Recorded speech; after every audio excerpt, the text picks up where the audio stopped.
Hi everyone, it's Miss Champagne. Okay, let us continue.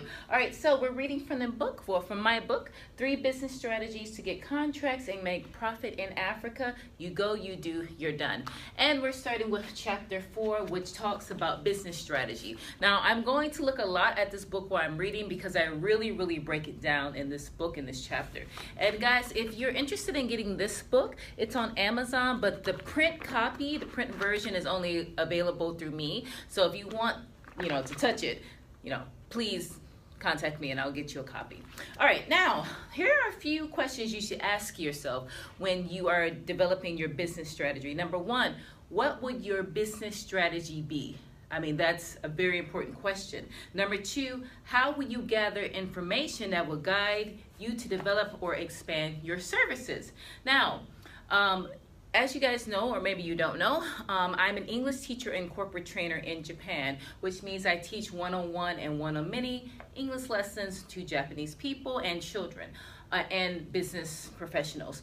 Now, I also teach other teachers how to do that as well. Now, what I wanted to do in my African vision, I wanted to do exactly the same thing I was doing in Asia in Africa. And that was my business strategy. It was just to do the exact same thing in Asia, but in the African market, it worked brilliantly for me.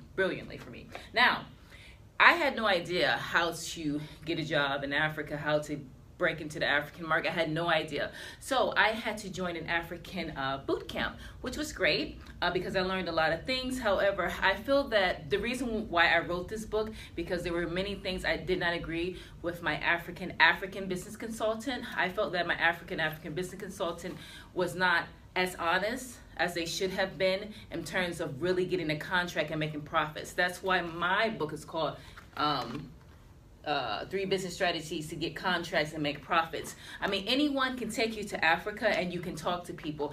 I'm not about talking, I'm about making profits and getting contracts. So, hence the name of the book. Now, before I knew any of that, the first thing I did was to join the African Business Bootcamp, and then I got a survey done. My survey was actually free, but then I actually paid $500. It was $300 or $500 to get it extended, and I really liked the results of the survey. It let me know that my services were needed. My services as a corporate trainer, the pronunciation, the presentation, all that stuff, business skills, business etiquette, that's exactly what I teach in Japan. That was also needed and this is the Ghana market, the Ghanaian market. Now, that was great.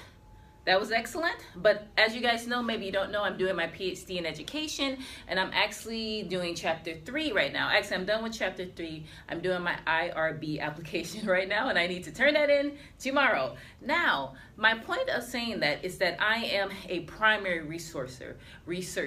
I don't like secondary research, and a survey is secondary research. I like to get myself on the ground. I need to smell, see things for things to be real, and I'll share that journey with you because I've gone to other countries and done the same thing, but that will be like in a different book, in a different video. But anyways, my point here is that the survey was great, but my primary research was 100 times better because a survey is just paper. Doing primary research, you get to see people. You get to see their reactions. And I can read reactions because, number 1, I'm a teacher. I'm very noisy. Not noisy. I am nosy. But I'm very noisy and nosy. So I can read body language. And I'm a woman. So all those great things, I'm able to take those in. When you get a survey done, you're not seeing any of that. So I'm not discouraging you. But what I'm saying is that your person who does your survey and your African business consultant, they're not your customers. So you cannot rely primary on that information. That's the point I'm making, okay? If you want to know your customers, you have to go there. Point blank, period. Sorry if that hurts people, but I'm just telling you the truth. Africa is a big place. It's expensive to go there. It's expensive to stay there. When you go, you want to get a contract. You want to make profits, and hence the name of our book. Now, there are also some African business protocols that you need to follow. Those of you who are in Japan, my fellow teachers, we know these protocols already because we live in the Japanese market. I feel like the Japanese market is the perfect starting market if you want to do business in Africa. Hence why my company's name is Jump Asia, Jump Africa.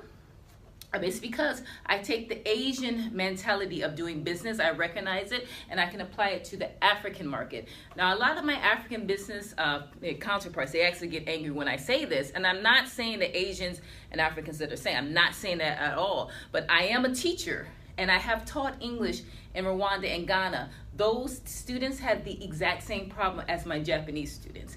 And also, I'm talking in terms of doing business. There are protocols, there's a hierarchy that you also must follow in Japan, that you must follow in Rwanda and in Ghana. And I think my African business colleagues were a little angry at me because I'm telling the truth, and maybe they know that it's not as easy to do business in Africa. So maybe I'm exposing the truth, but hey, that's what I do. I'm a teacher. Okay, now when you go to Africa, and I'll get more into this in other videos, there are protocols you must follow. Now you need to go to the Development and Promotion Center. Every African country has it. However, and I talk about this more in other videos, that is not your customer. If it is your customer, great, but that is not your customer. Just because your African business consultant takes you there, that means, I'm not saying it doesn't mean anything. What I'm saying is that's not your customer. That is not where your money is. That is not where your profits or contracts are going to come from. That's it. Okay, so we're going to round that up, and just to round it up, what I mean to say is that you need to do your own research. That's all. Okay, so guys, if you have any questions, and I'm sure you do, sorry this video was a little long, please contact me, and I'll see you in the next video. Thank you. Bye.